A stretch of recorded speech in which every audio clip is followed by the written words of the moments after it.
अभी हम बेतिया स्टेशन पे हैं और यहाँ पे मेरे पीछे एक फोटो देखे होंगे, बैनर जिसमें श्रद्धांजलि सभा रखा गया है। आपको बता दें कि पूरे हिंदुस्तान का पहला डिजिटल भिखारी राजू यहाँ पे हुआ करता था और इसी रोटी बैंक ट्रस्ट के माध्यम से प्रतिदिन 8 बजे के समय में उसको भोजन उपलब्ध कराया जाता था। मगर दुख की बात है कि आज राजू हमारे बीच में नहीं रहे। वही राजू जो हमेशा स्टेशन पर लोगों को जो है हंसी लगाते थे, लोगों के साथ मजाक करते थे और चंपारण के जितने भी लोग यहाँ पे स्टेशन पर आते थे, युवा, खासकर युवा, उनके साथ हंसी मजाक किया करते थे। मगर दुर्भाग्य कि हमारे बीच में राजू नहीं रहे, क्योंकि राजू के आगे और पीछे कोई पूछने वाला नहीं था। बस उसको इस्तेमाल करने वाले लोग थे, वो चाहे चुनाव के माध्यम से हो या प्रचार के माध्यम से हो या किसी भी माध्यम से हो। आज राजू हमारे बीच नहीं रहे। कल अचानक उनका तबीयत खराब हुआ और कहीं ना कहीं कुछ दिन से वो बीमार थे। अगर ये बात रोटी बैंक ट्रस्ट को मालूम रहता, अगर हम लोग को भी मालूम रहता, तो शायद उनका इलाज समय पर हम लोग करवा दिए रहते और हमारे बीच में रहते। मगर न जाने वो कौन सी हवा आई और कौन सी वैसा समय आया कि राजू को प्रकोप पड़ा और राजू हम लोग को छोड़कर चले गए। आज पूरे बेतिया स्टेशन आप दिखा दीजिए कि पूरा वीरान पड़ा हुआ है और सभी लोग, जो भी लोग स्टेशन पर आते थे तो ट्रेन पकड़ने से पहले के बाद राजू को जरूर मिस करते थे। मगर अब राजू जो है हमेशा के लिए हम सभी को छोड़ के चले गए और एक याद बन के रह गए।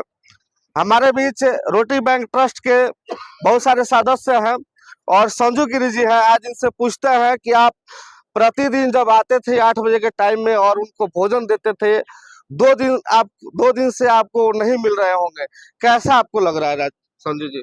तो यह बहुत बुरा लग रहा है हम लोगों को। हम लोग उसको बहुत मिस कर रहे हैं। कल भी हम लोग आए उसके वहां पे देखे, उसका बिस्तर वैसे ही पड़ा था, राजू नहीं था। हम लोग को, हम वैसे तो उसका खबर सुन के हम लोग तो शॉक्ड हो गए, भावुक हो गए हैं आप? उसका खबर सुन के हम लोग को यकीन नहीं हो रहा था कि राजू दुनिया में नहीं रहा। फिर हम लोग भी पता लगाया तो ये खबर सही निकला। हम लोग को बहुत दुख हो रहा है भैया ये चीज जानकर कि राजू नहीं है। और ऐसे भी राजू हम लोगों के दिल में हमेशा जिंदा रहेगा। जब से हम लोग अपना ट्रस्ट चला रहे हैं रोटी बैंक बेतिया, तब से राजू को हम लोग प्रतिदिन भोजन देते थे। कभी कभी हम लोग भोजन लेके जाते थे राजू को देने। राजू अगर कहीं नहीं दिखता था हम लोगों को स्टेशन में भीड़ भाड़ में, तो राजू रात में हम लोगों को फोन करता था 11-12 बजे कि भैया आज खाना लेके नानू अइला हुआ, भूखे बानी हम। व्हाट्सएप व्हाट्सएप पे हमेशा कॉल करता था, मैसेज करते रहता था व्हाट्सएप। राजू बहुत याद आ रहा है राजू का। आपको बता दे कि डिजिटल भिखारी राजू को लोग केवल इस्तेमाल किए। जितने भी बिहार के यूट्यूबर थे, मनीष कश्यप जब जेल में गए तो उनको आकर 2 पैसा 4 पैसा देकर उनको भगाने का काम किए और उनके वीडियो से लाख लाख रुपया लोग कमाने का प्रयास किए। न मनीष कश्यप चाहे कि हाँ उनको एक ऐसा घर बनवा दे, एक ऐसा जगह दे दे जहाँ पे दोनों टाइम उनको भोजन मिले और उनका स्वास्थ्य का ख्याल रखा जाए, मगर वैसा नहीं हुआ। एक मनीष कश्यप ही नहीं, बहुत सारी पार्टी जो है आकर उनको कपड़ा पहनाती थी, कुछ पैसा देकर उनको भगाने का काम करती थी। मगर क्या कहे, वही जो होने वाला था। आज हमारे बीच राजू नहीं रहे। भैया आप तो हमेशा राजू के साथ आपका फोटो देखते थे, कुश जी का फोटो देखते थे, कैसा आज फील हो रहा है आप लोग को?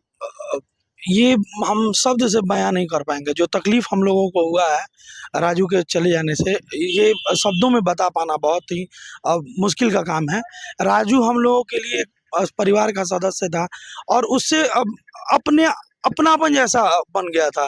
जैसा कि लगता था कि हाँ कोई अपना परिवार का है, जिससे हमेशा 10 मिनट मिलना होता है, हंसी मजाक करना होता है, इधर उधर का बात करना होता है, उसको खाना खिलाना होता है, 2 बातें उसकी सुननी, 2 बातें अपने कहानी। ये हम लोगों की प्रतिदिन की थी। राजू से आज से लगभग 3-4 दिन पहले हम उससे पूछे थे कि राजू कोनो बात बका के तू बड़ा दुबरा गइल बड़ा। मतलब अचानक मेरे मन में आया, मतलब बहुत ज्यादा दिन नहीं, हमको लग रहा है मुश्किल से 3-4 दिन पहले का बात है कि उसको हम पतला देखे कि काफी इसका शरीर गल गया है। तो हम उसको बोले राजू कोनो बात बका, काहे दुबरा गइल बड़ा, कोनो बीमारी वारी हो गइल बका तारा? अतना ठीक बानी।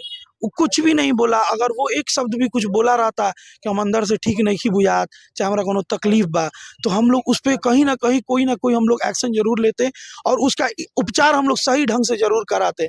लेकिन क्योंकि विधाता को ये मंजूर नहीं था, विधाता को मंजूर था कि उसको इसी समय जाना था, तो ये हम लोगों को पता नहीं चला। और जो हम लोगों को जो क्षति हुआ है, हम लोगों का जो परिवार का एक सदस्य गया है, ये इसका जो क्षतिपूर्ति ये कभी नहीं हो पाएगा भैया। हमारे साथ अमित राय जी है, जो हमेशा डिजिटल भिखारी राजू जो थे उनका ये जो है वीडियो बनाते थे और हमेशा मिलते थे। उस दिन भी मिले थे और ये दवा खरीद कर उनको दिए हुए थे। उस समय कुछ फीवर वगैरह था। कैसे क्या हुआ, कैसे मुलाकात आपका देखिए, हुआ? अचानक मैं आया था किसी दूसरे काम से, मेरे दिल में एक फीलिंग आया कि चलिए डिजिटल भिखारी राजू से मिलते हैं। शायद आप भी मेरे साथ थे और तमाम यूट्यूबर पत्रकार लोग भी मेरे साथ थे। हम जब आए तो मैं और मेरे साथ एक और मेरे मित्र थे, 2 आदमी हम लोग गए वहाँ पे, देखे तो राजू अपने बेड पे पड़ा हुआ था, क्योंकि वो स्टेशन पे रहता है। तो मैंने राजू को जगाया, मैंने बोला राजू कैसे हैं, ठीक हैं? तो राजू बोला कि देखी ना ठंडा लागता, बुखार बा। तो हम उसका हाथ ऐसे पकड़ के टोए, मतलब ऐसे पकड़े, तो हमें बुखार नहीं लगा, लेकिन हमने बोला कि का कहत रहा चल हॉस्पिटल में दिखावे। तो उ हमको बोला कि ना हॉस्पिटल में हम गई रहनी है, हमरा खाली रुआ बुखार के दवा मंगा दी। तो मेरे एक मित्र हैं, प्रियांशु नाम है, उनको मैंने बोला और बुखार का वो जाड़ का जो दवा होता है वो ला के दिए। और मुझे कुछ अलग लगा राजू में, और राजू दवा उसको मिला, वो दवा खाया हुआ, और ऐसा फीलिंग भाई वो भावुक हो गया था। उस समय भी उसके गले से आवाज नहीं निकल रहा था। तो मैंने बोला चलो डॉक्टर से दिखा दिया जाता है, लेकिन बोला ना हम तो दिखा के आए हैं, और क्या मालूम कैसे, लेकिन बहुत दुख हो रहा है भाई। बेतिया स्टेशन पे आने पे मन नहीं लग रहा है, और हम अपना फीलिंग आपको कैसे बताएं कि कैसा लग रहा है। एक राजू ही था कि जब हम लोग टेंशन में रहते थे, हम लोग का मतलब मन नहीं लगता था, तो हम लोग, आप भी आते थे, तमाम लोग आते थे रेलवे स्टेशन पे, और राजू से हम लोग मिलते थे, बात करते थे, तो कहीं ना कहीं एक अलग फील होता था। क्योंकि राजू का किसी से अभी तक झगड़ा वगड़ा हमने सुना नहीं है। सबको हंसाने का, छोटे छोटे बच्चे आते थे कहीं दूर से या कहीं जाते थे, तो उन लोगों को भी हंसाने का काम करता था। हम लोगों ने तो बहुत सारा वीडियो भी बनाया है राजू के लिए, और आज भाई बहुत, मैं अपना नहीं बता पा रहा हूँ, मैं बहुत दुखी हूँ। लेकिन ये बात सही है कि राजू अपना पूरा जीवन बेतिया रेलवे स्टेशन पे बिताया है, और राजू के नाम से कम एक यहाँ पे मूर्ति छोटा सा लगना चाहिए। इसके मैं सपोर्ट में हूँ, और हम लोग चाहेंगे कि एक बनना चाहिए। और विशेष से जिसको जिसको राजू से पब्लिसिटी लेना था, जो पब्लिसिटी लिया, राजू के साथ चेहरा चमकाया, बहुत सारा तमाम बात है, उस बात पे हम लोग नहीं जाएंगे, क्योंकि आज हम लोग भावपूर्ण राजू को श्रद्धांजलि दिए, जिसमें आप भी थे, तमाम लोग थे, संजू भाई थे, प्रकाश भाई थे, कुछ थे, तमाम लोग थे, सभी रिक्शा वाले भी लोग संवेदना व्यक्त किए। तो आज के दिन हम लोग कुछ विशेष टिप्पणी नहीं करेंगे। कुश कश्यप हमारे साथ में है और राजू का सबसे ज्यादा रोटी बैंक में इनके साथ फोटो और इनके साथ अटैचमेंट रहता था हमेशा। आप क्या कहिएगा राजू के लिए? देखिए, ये खबर मुझे कल सुबह मॉर्निंग में 7:19 में मिला। मुझे विश्वास नहीं हुआ कि ये इस बात सही है। फिर भी मैंने तमाम जगह पता किया, तो पता चला कि हॉस्पिटल में ये हो गया है। हम वहाँ भी गए, लेकिन वहाँ जब गए तो वहाँ के लोग बोले कि गार्ड उर्ड वगैरह बोले कि वो घर गए। तो हमने घर पर भी जाके वहाँ देख कर आया। काफ़ी दुखी हुआ ये चीज़ देख के कि हमारे बीच सबसे ज़्यादा, हम और किसी को कहे जाने का, हमसे बहुत ज़्यादा उनका लगाव था। हमेशा वीडियो बनवाना, साथ में हंसी मजाक करना। कभी उनको खाना यहाँ से नहीं मिलता भी था, तब भी उनके लिए स्पेशली हम लोग व्यवस्था करवाते थे। जहाँ घूमे साथ में, अगर दिख जाएं तो उनके साथ वहीं बातचीत करना। तमाम जगह उनके साथ वीडियो सोशल मीडिया पर, अभी 4 दिन पहले उनके साथ सोशल मीडिया पर हम लोग फोटो अपलोड किए थे उनके फेसबुक आईडी से। बहुत कमी हम लोग को महसूस हो रहा है।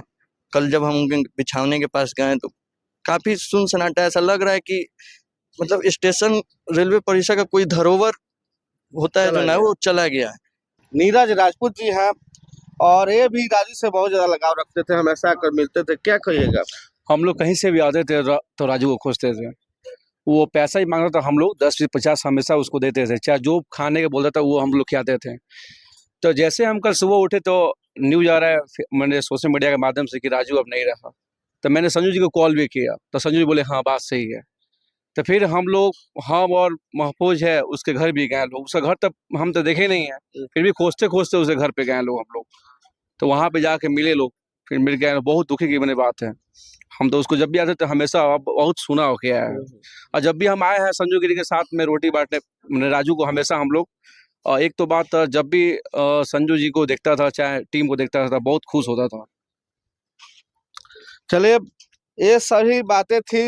ये राजू है और रोटी बैंक ट्रस्ट के माध्यम से यहाँ पे श्रद्धांजलि सभा रखा गया था और मैं रोटी बैंक ट्रस्ट बेतिया को मैं धन्यवाद देना चाहता हूँ कि जो हमेशा उनको भोजन उपलब्ध कराते थे, आज उनके नहीं रहने पर इतना बड़ा कदम उठाया गया। जिला में बहुत बड़े बड़े लोग हैं, बहुत बड़े बड़े नेता हैं, मगर सच में कहे ना तो जो लोग झंडा ढोते हैं नेताओं के पीछे, आज देख लीजिए राजू के साथ क्या हुआ है। केवल राजू को भजाया गया, मगर आज उसके नाम पे एक कैंडल जलाने के लिए पूरे चंपारण के कोई लोग नहीं खड़ा हुआ है, रोटी बैंक ट्रस्ट बेतिया खड़ा हुआ है। तो मैं इनको दिल से धन्यवाद देना चाहता हूं। और ये वीडियो आपको कैसा लगा कमेंट बॉक्स में कमेंट कीजिएगा और राजू को आप श्रद्धांजलि जरूर दीजिएगा। धन्यवाद।